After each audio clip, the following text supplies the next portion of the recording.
येशू ख्रिस्ताच्या पवित्र नावामध्ये आपल्या सर्वांना सलाम. पुन्हा एक वार परमेश्वराने आपल्या सर्वांना ही सुंदरशी वेळ आणि सुंदरशी संधी लावून दिली. त्या ठिकाणी आपण परमेश्वराचं गीत गाऊन गौरव करू शकलो. आणि ह्यावेळेस आपण पुन्हा एक वार परमेश्वराचे गौरव आणि त्याची सेवा, त्याची उपासना, त्याचं वचन ऐकून आपण करणार आहोत. तुमच्याजवळ जर गीताचं जर ते पुस्तक ते पान असेल तर त्याच्या मागं जे आहे प्रेषितांचा मत अंगीकार आहे.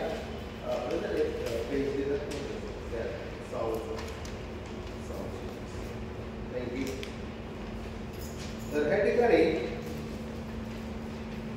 ह्या मत अंगीकारामधील काही भाग आपण फेब्रुवारी पासून शिकलेलो आहोत. सर्वसमर्थ देव जो पिता त्याच्याबद्दल आपण शिकलो. त्यानंतर एकुलता एक पुत्र येशू ख्रिस्त आमचा प्रभू हा दुसरा भाग आपण पाहिला. त्यानंतर जो पवित्र आत्म्याच्या योगाने गर्भरूप झाला हा तिसरा भाग आपण पाहिला. आणि त्याच्यानंतर पुढे आपण ज्याने पंथई पिलाताच्या वेळेस दुःख भोगिले हा चौथा भाग आपण या मतांगीकारामधून शिकलो. त्यानंतर जो मरण पावला, वधस्तंभी खेळले, मरण पावला, हा मला असं वाटतं पाचवा भाग आपण पाहिला.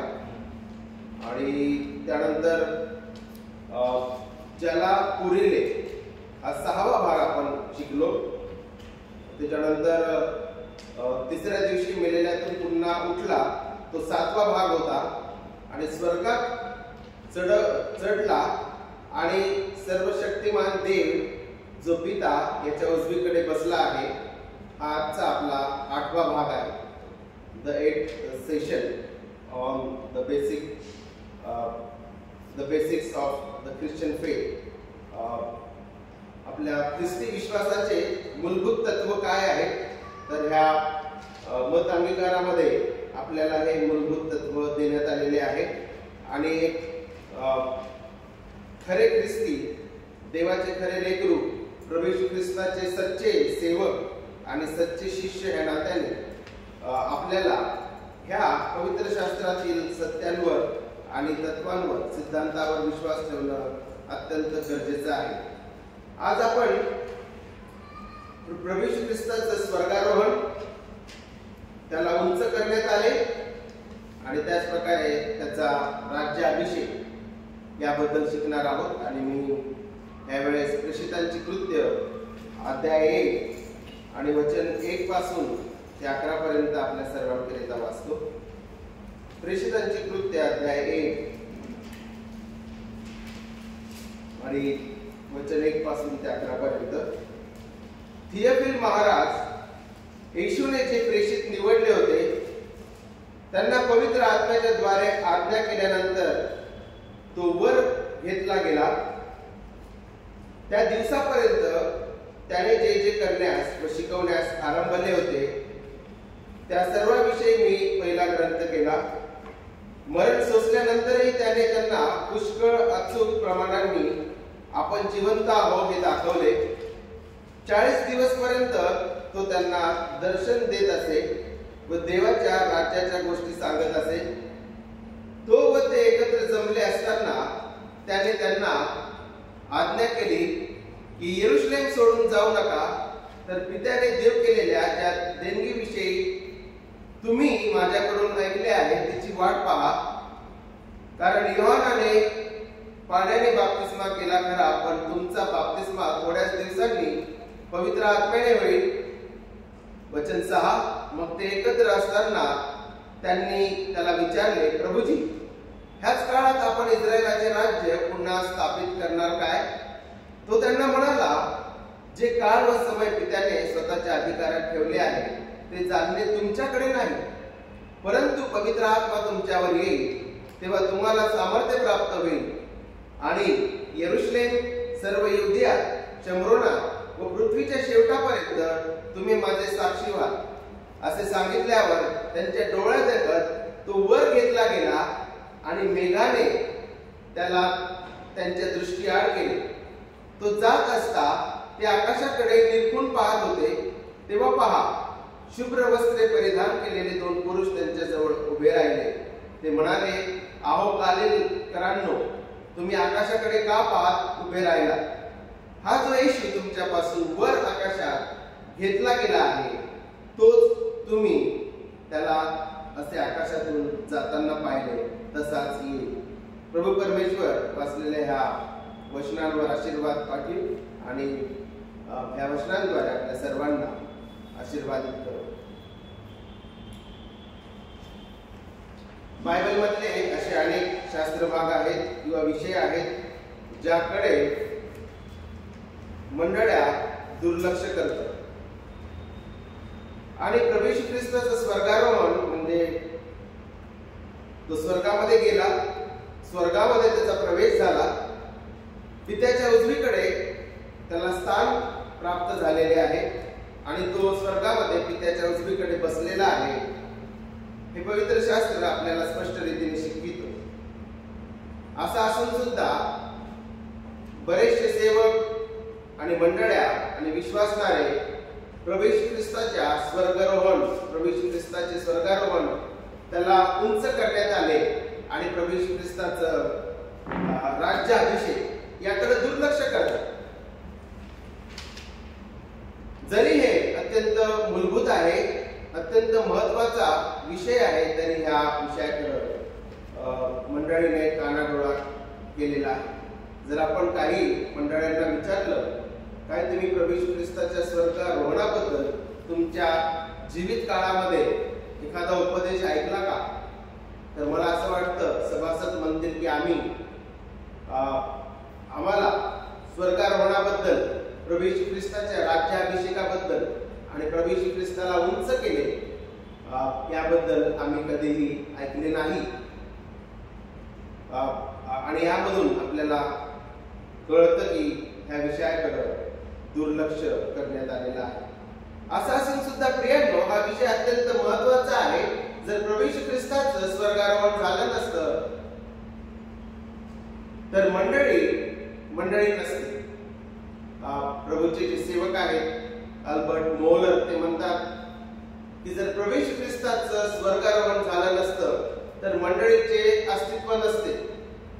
The ascension of Jesus is very important, and if the ascension had not taken place, the church could not be existing. आणि आपल्याला पवित्र शास्त्रामधून अत्यंत स्पष्ट रीतीने प्रभू येशू ख्रिस्ताच्या स्वर्गारोहणाबद्दल पवित्र शास्त्रामधून शिकविण्यात आलेला आहे.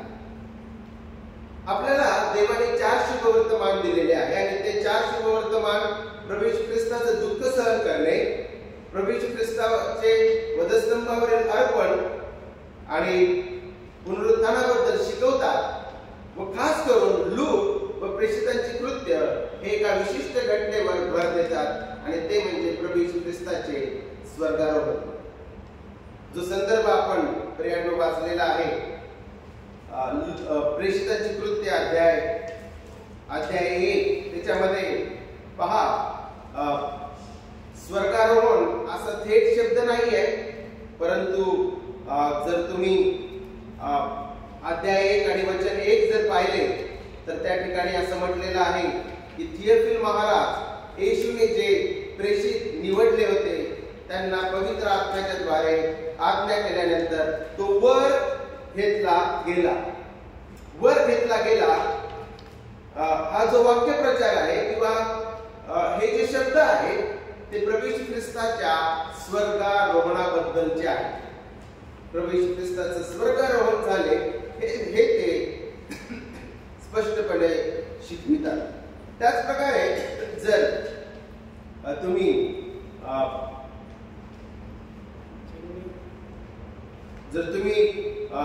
वचन 9 पाहिले, असे सांगितल्यावर त्यांच्या डोळ्यात देखत तो वर घेतला गेला आणि असे सांगितल्यानंतर त्यांच्या डोळ्यात देखत तो वर घेतला गेला आणि पुन्हा एकदा आपल्याला वचन 9 मध्ये सुद्धा हे शब्द पाहावयास मिळतात की येशू ख्रिस्त वर घेतला गेला. आणि आणखीन काही वचन जे आहेत ज्या ठिकाणी आपल्याला प्रभू येशू ख्रिस्ताच्या स्वर्गारोहणाबद्दल शिकवलेले आहे, असे काही वचन आपण ह्यावेळेस वाचूया आणि त्यानंतर आपण त्याचे जे सत्य आहेत त्याकडे आपण जाऊ. लूक अध्याय 24, कृपया करून लूक अध्याय 24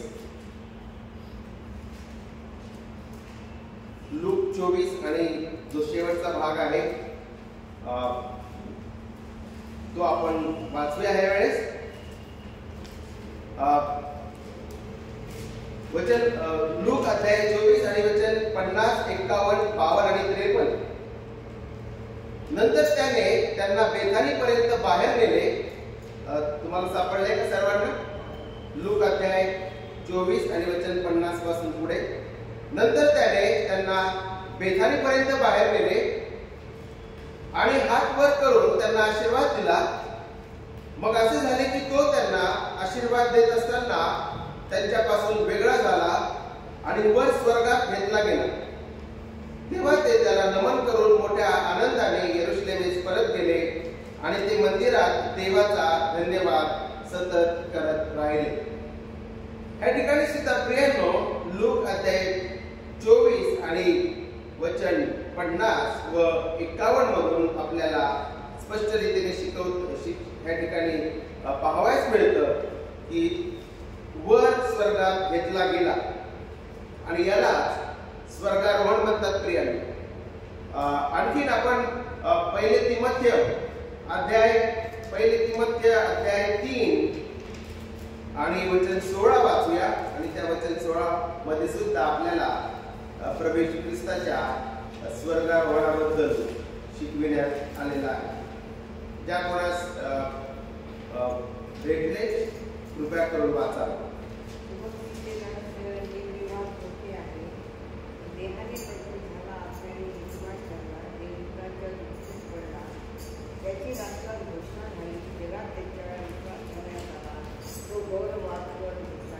होय, पहा, असं म्हणण्यात येतं की पहिले तिमोथेयाला पहिले पत्र अध्याय 3 आणि वचन 16 त्या मंडळीचं गीत आहे. पहिल्या शतकातील मंडळीचं गीत आहे असं म्हणण्यात येतं. आणि त्या गीतामध्ये काय म्हटलेलं आहे? सुभक्तीचे रहस्य निर्विवाद मोठे आहे. तो देहाने प्रकट झाला, आत्म्याने नीतिमान ठरला, देवदूतांच्या दृष्टीस पडला, त्याची राष्ट्रात घोषणा झाली, जगात त्याच्यावर विश्वास ठेवण्यात आला, तो गौरवात वर घेतला गेला.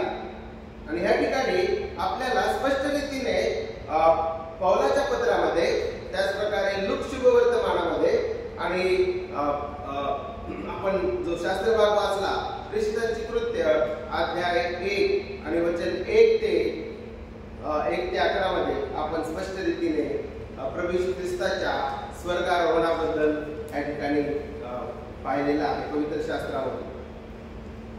ज्या प्रकारे आपण पाहिलं की लूक शुभवर्तमान आणि प्रेषितांची कृत्य प्रभू येशू ख्रिस्ताच्या शुभवर्तमानाबद्दल शिकवितात, त्याच प्रकारे प्रेषित पौल सुद्धा तिमोथेयाला पहिले पत्र या मधून आपल्याला प्रभू येशू ख्रिस्ताच्या स्वर्गारोहणाबद्दल शिकवतो आणि तिथे तो म्हणतो की त्याला गौरवात वर घेतलेले आहे. त्यामधून आपण काही सत्य आज या सायंकाळच्या वेळेस शिकणार आहोत. जो संदर्भ आपण वाचला त्या संदर्भामध्ये आपण पाहतो की प्रभू येशू ख्रिस्ताचं पुनरुत्थान झाल्यानंतर प्रभू येशू ख्रिस्त आपल्या शिष्यांना भेटतो, त्यांना पुष्कळ अचूक प्रमाणाने तो जिवंत आहे हे दाखवतो. तो त्यांना 40 दिवस दर्शन देत असे व देवाच्या राज्याच्या गोष्टी सांगत असे. 40 दिवसानंतर येशू व त्याचे शिष्य यरूशलेम जवळील जैतून पर्वतावर गेले. त्या ठिकाणी त्याने शिष्यांना अभिवचन दिले की त्यांच्यावर पवित्र आत्मा येईल, ते येशू ख्रिस्ताचे साक्षी होतील. मग मग त्याने त्यांना एका महायाजकाप्रमाणे आशीर्वाद दिला, जे आपण आत्ताच लूक अध्याय 24 मधून पाहिलं. एका महायाजकाप्रमाणे त्याने आशीर्वाद दिला व आशीर्वाद देत असताना शिष्यांच्या देखत तो वर घेतला गेला आणि मेघाने त्याला दृष्टिआड केले. स्वर्गदूत येऊन त्यांना संदेश देतात, जो येशू ज्या प्रकारे वर घेतला गेला त्याच प्रकारे तो पुन्हा येणार आहे, असं अभिवचन ते स्वर्गदूत देतात.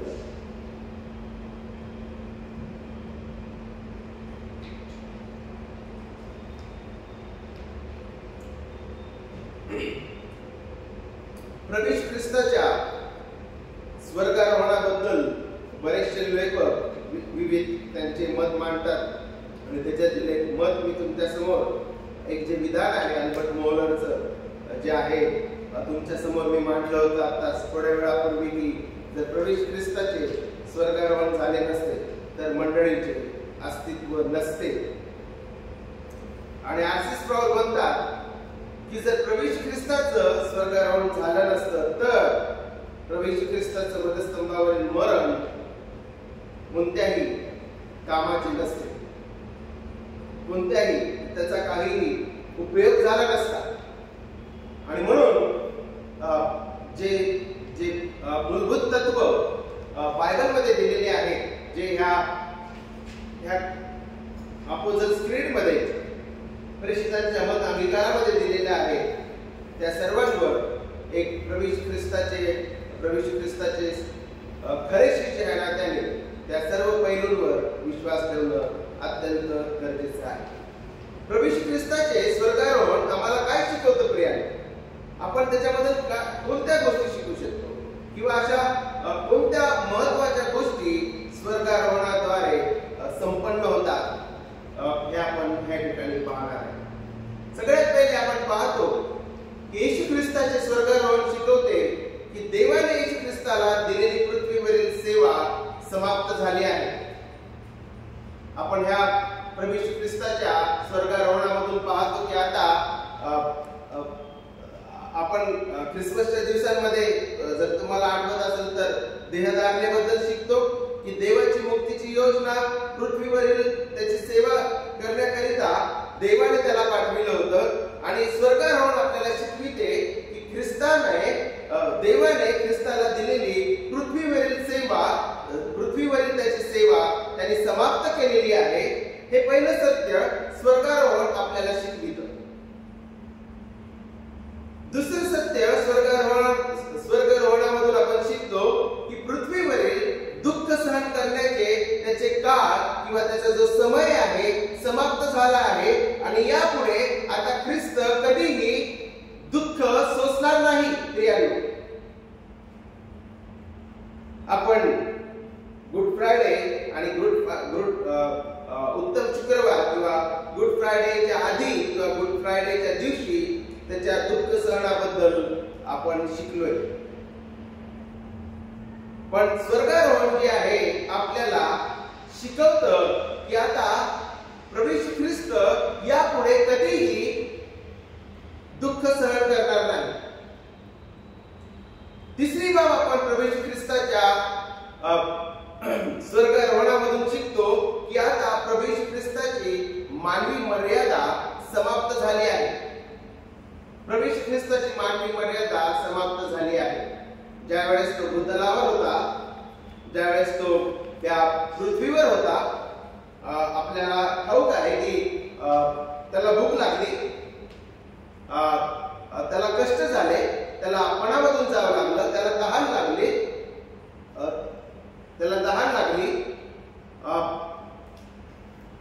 त्याला वेदना झाल्या आणि त्याला इतर सर्व मानवाप्रमाणे जे आहेत काही मर्यादा होत्या, त्या आपण शुभवर्तमानामधून शिकतो. आणि स्वर्गारोहण हे शिकवतं की प्रभू ख्रिस्ताच्या मानवी मर्यादा समाप्त झाल्या आहेत, कारण की त्याला गौरवी शरीर प्राप्त झालेलं आहे आणि त्याचं स्वर्गारोहण झालेलं आहे. आज ज्या प्रकारे तुम्हाला आणि मला मानवी मर्यादा आहे आणि प्रभू ख्रिस्त भूतलावर असताना त्याला ज्या मानवी मर्यादा होत्या त्या समाप्त झाल्या आहेत. चौथं सत्य प्रियांनो, आपण प्रभू येशू ख्रिस्ताच्या स्वर्गारोहणाबद्दल शिकतो ते हे आहे की पित्यासोबत त्याची गौरवी सहभागिता पुन्हा स्थापित झाली आहे, हे आपण या ठिकाणी शिकतो. आणि देवाने, परमेश्वराने त्याची प्रार्थना, त्याची विनंती ऐकलेली आहे. ज्या वेळेस प्रभू येशू ख्रिस्त प्रार्थना करतो प्रियांनो, योहान अध्याय 17 आपण वाचूया, त्याच्यातून काही वचन आपण वाचूया. आणि योहान अध्याय 17 मध्ये आपण पाहतो की प्रभू येशू ख्रिस्त प्रार्थना करतात आणि त्या प्रार्थनेमध्ये तो ह्या सहभागितेचा उल्लेख करतो. आपण हे वचन वाचलं. योहान अध्याय 17, हे माझ्या पित्या, वेळ आली आहे पुत्राने तुझे गौरव करावे, म्हणून तू आपल्या पुत्राचे गौरव कर, कारण जे तू त्याला दिले आहे त्या सर्वांना त्याने सार्वकालिक जीवन द्यावे, म्हणून तू मनुष्य मात्रावर त्याला अधिकार दिला आहे. सार्वकालिक जीवन हेच आहे की तू जो एकच खरा देव त्या तुला व ज्याला तू पाठवलेस त्या येशू ख्रिस्ताला त्यांनी ओळखावे. जे काम तू मला करावयास दिले ते पुरे करून मी पृथ्वीवर तुझे गौरव केले आहे. तर आता हे माझ्या पित्या, जग होण्यापूर्वी जे माझे गौरव तुझ्या जवळ होते त्याच्या योगे तू आपल्या जवळ माझे गौरव कर. कशाबद्दल प्रार्थना करत आहे या ठिकाणी प्रभू येशू ख्रिस्त? जे वचन 5 आहे त्या वचन 5 मध्ये आपल्याला पाहावयास मिळते की प्रभू येशू ख्रिस्त या ठिकाणी पित्याला विनंती करत आहे की हे माझ्या पित्या, जग होण्यापूर्वी जे माझे गौरव म्हणजे जी माझी सहभागिता तुझ्या सोबत होती त्याच्या योगे तू आपणाजवळ माझे गौरव कर. म्हणजे पुन्हा एकदा आपली ती सार्वकालिक सहभागिता आहे त्यामध्ये मला प्रवेश करू दे, किंवा ती सहभागिता पुन्हा एकदा प्रस्थापित कर, यासाठी केलेली ही विनंती आहे. योहान अध्याय 17 आणि वचन 5 मध्ये आपण ते पाहिलेलं आहे. तर या ठिकाणी आपण काही मुद्दे आतापर्यंत पाहिले की प्रभू येशू ख्रिस्ताचं स्वर्गारोहण शिकवतं की त्याची पृथ्वीवरील सेवा समाप्त झाली आहे, त्याचे दुःख सहन करण्याची वेळ समाप्त झाली आहे, त्याच्या मानवी मर्यादा समाप्त झाल्या आहेत आणि पित्यासोबत त्याची गौरवी सहभागिता पुन्हा स्थापित झाली आहे. हे स्वर्गारोहण आपल्याला शिकविते.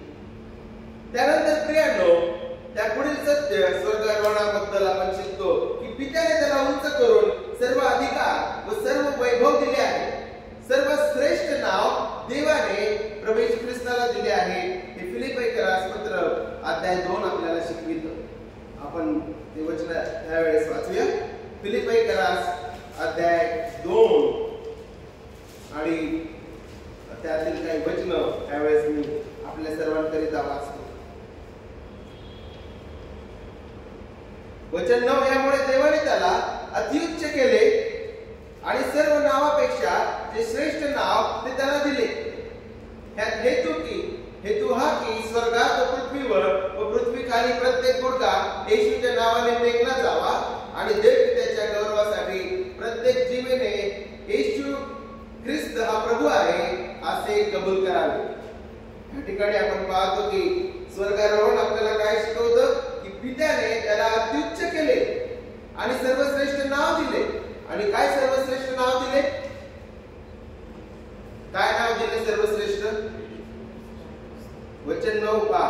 सर्व नावापेक्षा जे श्रेष्ठ नाव ते त्याला दिले. आणि जर तुम्ही वचन 11 मध्ये जर पाहिलं तर आपल्याला तिथं दिसतं येशू ख्रिस्त हा प्रभू आहे. लॉर्ड, प्रभू. कोणतं सर्वश्रेष्ठ नाव दिले येशूला?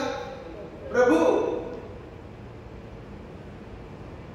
बरोबर. आणि या ठिकाणी म्हटलेलं आहे की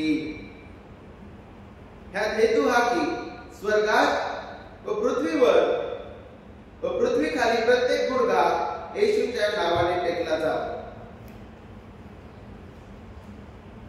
बरेच लोक या वचनाचा चुकीचा अर्थ लावतात, गैरअर्थ लावतात आणि ते शिकवण्याचा प्रयत्न करतात की सर्व लोकांचं तारण होईल आणि सर्व लोक येशू ख्रिस्ताला शरण जातील.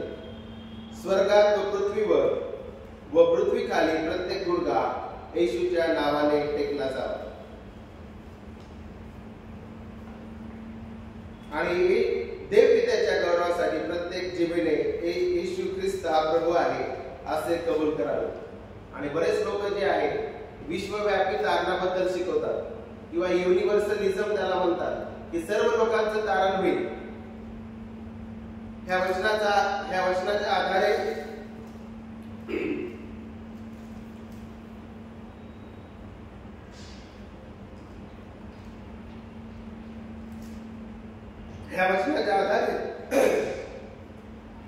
ते हे शिकवतात की सर्व लोकांचं तारण होईल. पण हे वचन विश्वव्यापी तारणाबद्दल नाही आहे.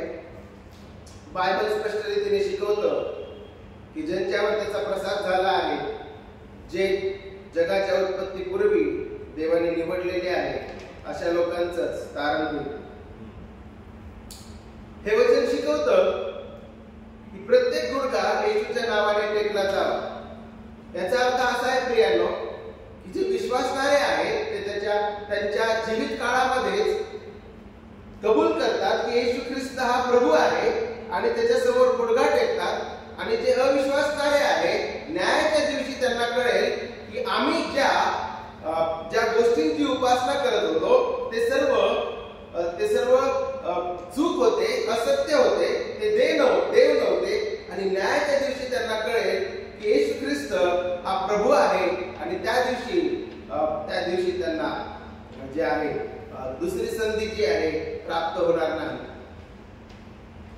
कारण की बायबल सांगतं की मरणानंतर तारणासाठी दुसरी संधी नाही. तर प्रत्येक गुडघा आणि प्रत्येक जीभ कबूल करेल, प्रत्येक गुडघा येशूच्या नावाने टेकेल आणि प्रत्येक जीभ कबूल करेल. याचा अर्थ आहे की आम्ही जे विश्वासणारे आहोत आमच्या जीवित काळामध्ये कबूल करतो की येशू ख्रिस्त हा प्रभू आहे आणि आम्ही त्याच्यासमोर गुडघा टेकलेला आहे, त्याच्या अधीन आपण झालेले आहोत. परंतु जे दुष्ट आहे ते न्यायाच्या दिवशी न्यायस्थानासमोर उभे राहतील तर त्यांना कळेल की ज्या गोष्टींची ते उपासना करत होते ते देव नव्हते. आणि त्यावेळेस त्यांना हे कळेल की येशू ख्रिस्त हा प्रभू आहे. आणि त्या दिवशी न्यायाच्या वेळेस जे आहे त्यांना कोणतीही त्या ठिकाणी दुसरी संधी प्राप्त होणार नाही. तर यामधून आपण स्वर्गारोहणाच्या या शिक्षणामधून आपण शिकत आहे की पित्याने प्रभू येशू ख्रिस्ताला सर्वश्रेष्ठ नाव दिले, त्याला अत्युच्च केलेले आहे. हे आपल्याला स्वर्गारोहणामधून शिकावयास मिळत आहे.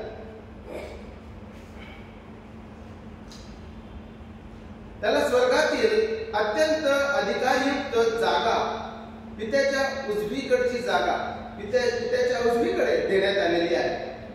तेथून तो राज्य करत आहे. तो सार्वभौम राजा आहे म्हणून तो राज्य करत आहे. हे आपल्याला स्वर्गारोहण शिकवितो.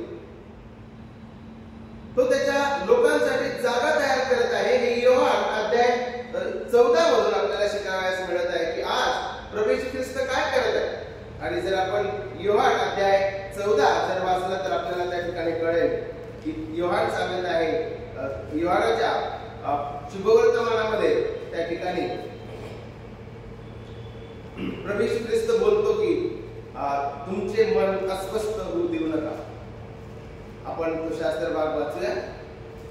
आणि तो म्हणतो की माझ्या पित्याच्या घरात पुष्कळशा जागा आणि त्या हा शास्त्र भाग तुमच्यासाठी वाचतो. तुमचे अंतःकरण अस्वस्थ होऊ नये. देवावर विश्वास ठेवा आणि माझ्यावर विश्वास ठेवा. माझ्या पित्याच्या घरात राहण्याच्या जागा पुष्कळ आहे. नसतं तर मी तुम्हाला तसे सांगितले असते.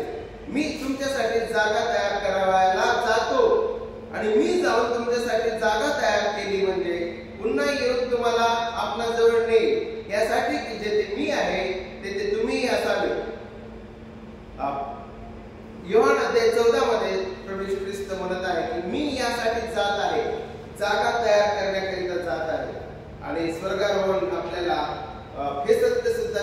आहे की आमचा प्रभू जो आहे तो स्वर्गात आहे आणि तो त्याच्या लोकांसाठी जागा तयार करत आहे आणि तो म्हणत आहे की मी पुन्हा येईल आणि मी तुम्हाला घेऊन जाण्यासाठी पुन्हा येईल आणि जिथे मी आहे तिथे तुम्हीही असावे ही माझी इच्छा आहे. तर आपण स्वर्गारोहणाच्या ह्या भागामधून हे सुद्धा शिकतो की प्रभू येशू ख्रिस्त आज त्याच्या मंडळीकरिता जागा तयार करत आहे आणि म्हणून तो म्हणत आहे की तुम्ही अस्वस्थ होऊ नका. त्याच प्रकारे जो पुनरुत्थी आणि ज्या प्रभू येशू ख्रिस्ताचं स्वर्गारोहण झालेलं आहे तो स्वर्गामध्ये काय करत आहे, what is he doing in heaven. आणि जर आपण रोमकरास पत्र अध्याय 8 वाचला तर त्यामध्ये आपल्याला स्पष्ट रीतीने पौल सांगतो की तो त्याच्या लोकांसाठी मध्यस्थी करत आहे, तो त्याच्या लोकांसाठी प्रार्थना करत आहे. आणि मग स्वर्गारोहणाच्या या भागामधून आपल्याला हे सुंदर सत्य प्रियांनो शिकावयास मिळतं की प्रभू येशू ख्रिस्त तुमच्या आणि माझ्यासाठी प्रार्थना करत आहे, त्याच्या मंडळीसाठी प्रार्थना करत आहे, त्याच्या लोकांसाठी प्रार्थना करत आहे. त्याचे जे निवडलेले लोक आहेत त्यांचं तारण व्हावं, त्यांचं जतन व्हावं, ते विश्वासामध्ये टिकावे यासाठी आणि त्यांच्या ऐक्यासाठी तो प्रार्थना करत आहे. तुम्हाला ठाऊक आहे का ते वचन? प्रभू येशू ख्रिस्त आपल्यासाठी प्रार्थना करत आहे. आपण त्यावेळेस रोमकरास पत्र अध्याय 8 आणि त्याच्यातील काही वचन आपण यावेळेस वाचूया. वचन 33 आणि 34. देवाच्या निवडलेल्या लोकांवर दोषारोप कोण ठेवील? देवच नीतिमान ठरवणारा आहे. तर दंड आज्ञा करणारा कोण? जो मेला इतकेच नाही तर मेलेल्यातून उठला आहे, जो देवाच्या उजवीकडे आहे आणि जो आपल्यासाठी मध्यस्थीही करत आहे तो ख्रिस्त येशू आहे. या ठिकाणी स्पष्ट रीतीने आपल्याला शिकावयास मिळतं की तो आपल्यासाठी प्रार्थना करत आहे, तो आपल्यासाठी मध्यस्थी करत आहे प्रियांनो. आणि एक लेखक म्हणतात की तुम्हाला काय वाटतं की प्रभू येशू ख्रिस्त कशासाठी प्रार्थना करत आहे? तुमच्यासाठी तो प्रार्थना करत आहे स्वर्गामध्ये. तो मरणामधून जिवंत झाला, पुनरुत्थित झाला, पित्याच्या उजवीकडे बसलेला आहे आणि तो आपल्यासाठी मध्यस्थी करत आहे. काय वाटतं तुम्हाला तो कशासाठी प्रार्थना करत? आणि एक लेखक म्हणतात की पृथ्वीवर ज्यावेळेस प्रभू येशू ख्रिस्त होता त्यांनी मंडळीच्या ऐक्यासाठी प्रार्थना केली. माहिती आहे का तुम्हाला? योहान अध्याय 17 कशासाठी प्रार्थना केली माहिती आहे प्रभू येशू ख्रिस्ताने? की तुम्ही सर्व एक व्हावे, तुम्हामध्ये ऐक्य असावं. आणि ज्या वेळेस आपण ऐक्य ठेवत नाही आपण येशू ख्रिस्ताच्या त्या प्रार्थनेची निंदा करतो. ज्यावेळेस आपण मंडळीमध्ये ऐक्य ठेवत नाही आपण प्रभू येशू ख्रिस्ताच्या त्या प्रार्थनेची निंदा करतो. We dishonour Christ and his prayer. पुन्हा एकदा तुम्ही पहा, पृथ्वीवर असताना प्रभू येशू ख्रिस्त कशासाठी प्रार्थना करत आहे? तुम्हाला जर सापडले असेल तर कृपया करून ते वचन वाचावं. योहान अध्याय 17 21 वचन 21.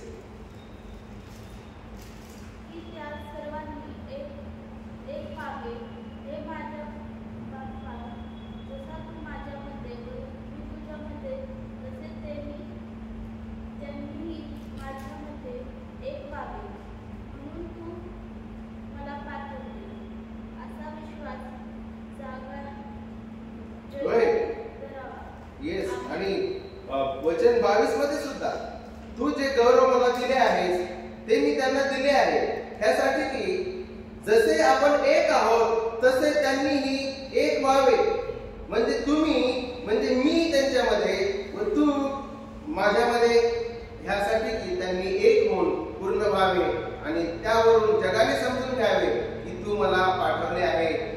जशी तू माझ्यावर प्रीती केली तशी त्यांच्यावरही प्रीती केली आहे. जर तुम्ही ही प्रार्थना बारकाईने अभ्यासली तर ह्या शब्दाकडे लक्ष द्या प्रियांनो. एक व्हावे, एक व्हावे कितीदा येशू ख्रिस्त ह्या प्रार्थनेमध्ये म्हणत आहे. आणि मग किती स्पष्ट रीतीने आपल्याला याच्यामधून शिकावयास मिळतं की ज्यावेळेस प्रभू येशू ख्रिस्त वधस्तंभावर जाण्याआधी त्यांनी जी केलेली प्रार्थना आहे, महायाजकीय प्रार्थना, त्यामध्ये तो मंडळीच्या ऐक्याबद्दल प्रार्थना करत आहे. देवाच्या लोकांनी एकतेने, ऐक्यामध्ये, एक चित्ताने राहावे, त्यासाठी त्याने पित्याजवळ प्रार्थना केलेली आहे प्रियांनो. आणि खरोखर याचं लागूकरण ह्या सायंकाळच्या वेळेस माझी कळकळीची विनंती आहे स्वर्गीय पित्याकडे की पुणे रिफॉर्म बॅप्टिस्ट चर्चचे जे लोक आहेत त्यांनी एक व्हावं, त्यांच्यामध्ये ऐक्य असावं, बंधुप्रीती असावी आणि एकमेकांची आम्ही सेवा करणारे लोक असावे.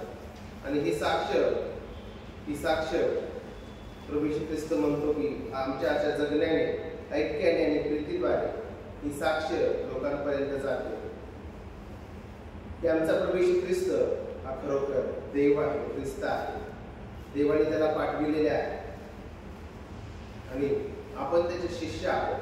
हे लोकांना कळतं, आपण ख्रिस्ती आहोत हे इतरांना कळतं ज्यावेळेस आपण ऐक्यामध्ये आणि प्रीतीमध्ये असतो. देवाच्या आत्म्याने आपले अंतःकरण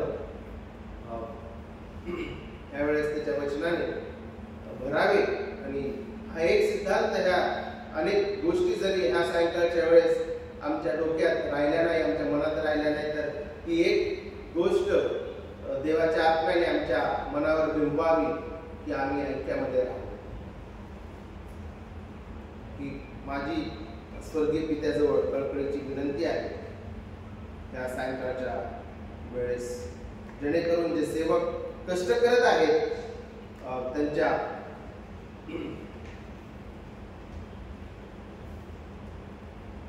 कष्टाला देव प्रतिफळ देईल ज्यावेळेस मंडळीचे लोक ऐक्यामध्ये असतात. कारण की आणणारे आतमध्ये आणतात आणि घालवणारे बाहेर घालून देतात.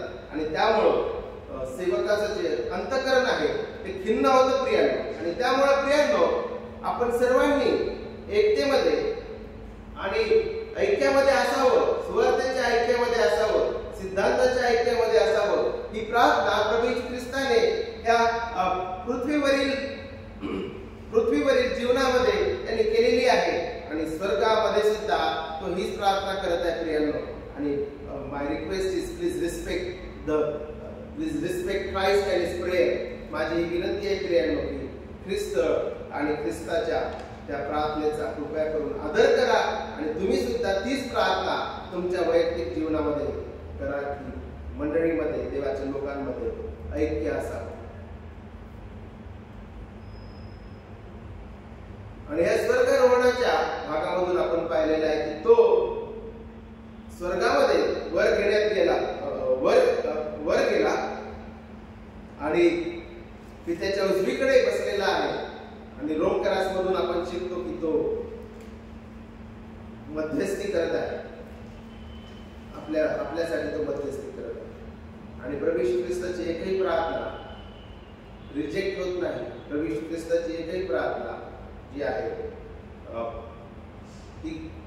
ती नाकारली जात नाही. कारण की पिता पुत्रावर प्रीती करतो आणि पुत्र जी प्रार्थना करत आहे ती प्रार्थना पिता स्वीकारतो.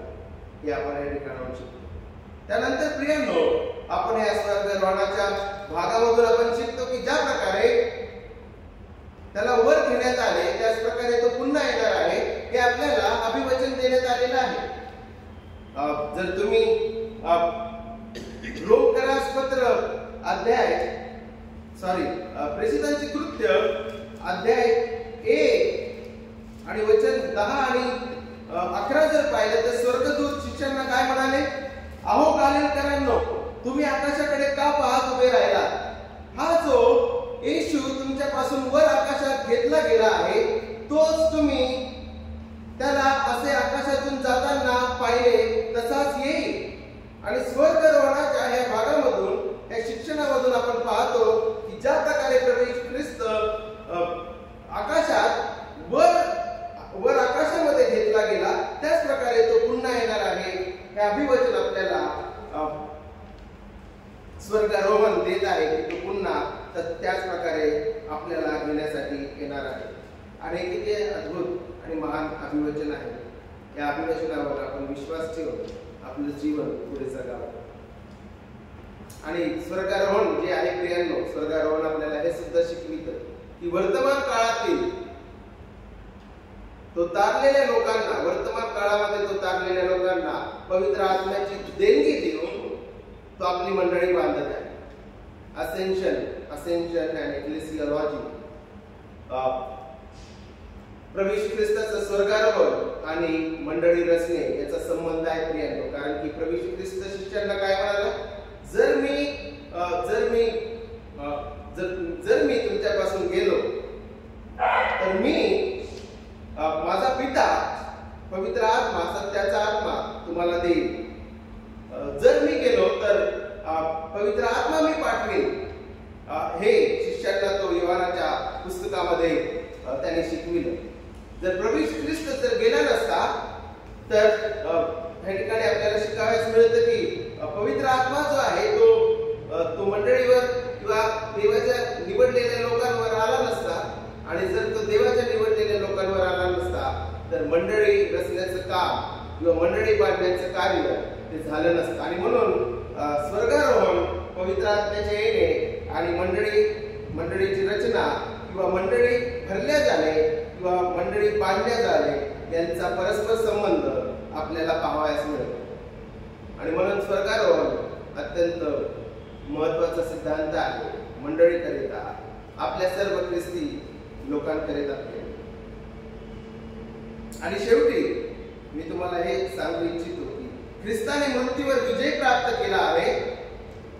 तो मृत्यू छायेच्या दरीतून पार होऊन गौरवात गेला आहे. कारण की तिमोथेला पहिले पत्र अध्याय 3 आणि 16 मधून आपण शिकलो की गौरवात त्याला वर घेण्यात आले. तर प्रभू येशू ख्रिस्त जो आहे मृत्यू छायेच्या दरीतून पार होऊन गौरवात गेला आहे.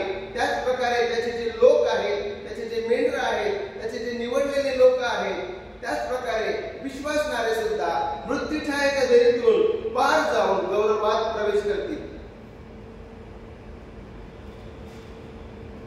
ज्या प्रकारे पुरले जाणे प्रभू येशू ख्रिस्ताच्या दैन्य अवस्थेतील शेवटचा टप्पा होता, तुमच्या आणि माझ्या जीवनातील सुद्धा तो शेवटचा टप्पा असणार आहे प्रियांनो.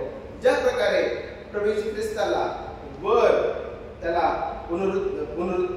पुन्हा उठविले आणि वर घेण्यात आलेले आहे, त्याच प्रकारे प्रियांनो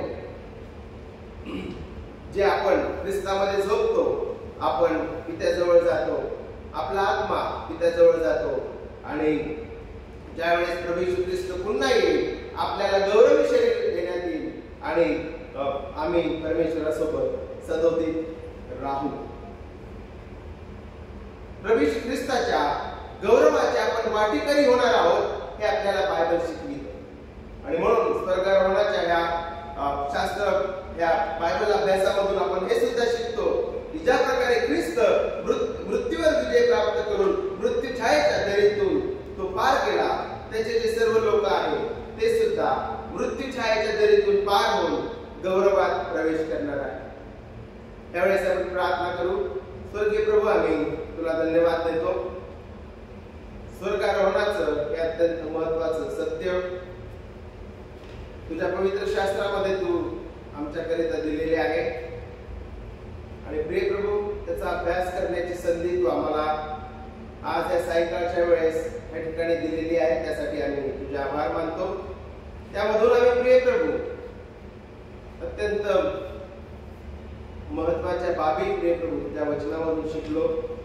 आणि शिकण्याकरिता, शिकवण्यासाठी प्रिय प्रभू तू शक्ती दिली, तुझ्या आत्म्याने आम्हाला चालविलं. त्यासाठी आम्ही तुझे आभार मानतो प्रिय प्रभू.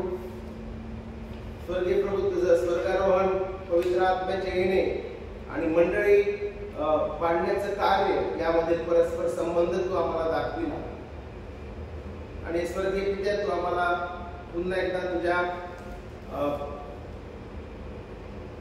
प्रिय पुत्राचा अंतःकरण आम्हाला योहान 17 मध्ये दाखविलं प्रिय प्रभू की त्याच्या अंतःकरणामध्ये मंडळी आहे आणि तो त्याच्या लोकांसाठी प्रार्थना करत आहे प्रिय प्रभू. आणि त्याचे निवडलेले तारलेले लोक या नात्याने प्रभू हीच प्रार्थना आमची असावी प्रिय प्रभू.